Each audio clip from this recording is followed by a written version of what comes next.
గత ప్రభుత్వం ఇచ్చిన నోటిఫికేషన్లను మంది పుట్టిన పిల్లలను మా పిల్లలని చెప్పి ఇలా నియామక పత్రాలు ఇచ్చి పేర్లను పెట్టి ఇలా ముద్దు పెట్టే కార్యక్రమాలు ఇలా రేవంత్ రెడ్డి గారు ఇస్తున్నారు.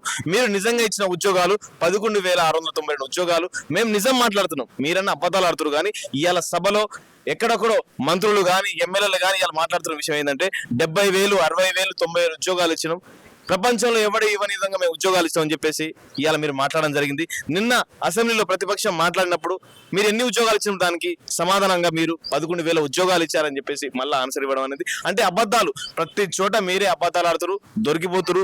దొంగలు ఎవరంటే ఇలా కాంగ్రెస్ పార్టీ నాయకులను తేలిపోతుంది. కాబట్టి మీరు నిజంగా మీకు నిరుద్యోగుల మీద ఏమైనా చిత్తశుద్ధి ఉంటే మీరు ఇచ్చిన ఎన్నికల మేనిఫెస్టోలో పెట్టిన జాబ్ క్యాలెండర్, నిరుద్యోగ భృతి, అదే విధంగా 2 లక్షల ఉద్యోగాలు మొదటి ఏడాదిలో అన్నారు. అది కూడా మొదటి ఏడాదిలో ఇస్తామని చెప్పేసి ఇలా Jio46 పిల్లలు చాలా అన్యాయం అయిపోయారు. వాళ్ళకు మేము అధికారంలో రాగానే మా Jio46 తీసేసి ఫస్ట్ సంతకం పెట్టేది దాని మీద అన్నారు. మరి ఇలా Jio46 పిల్లలు కేసులు వేసుకుంటా సుప్రీంకోర్టులో తిరుగుతున్నారు. వాళ్ళ గురించి ఎవరు మాట్లాడే పరిస్థితి కూడా ఇవాళ కాంగ్రెస్ పార్టీ చేయట్లేదు.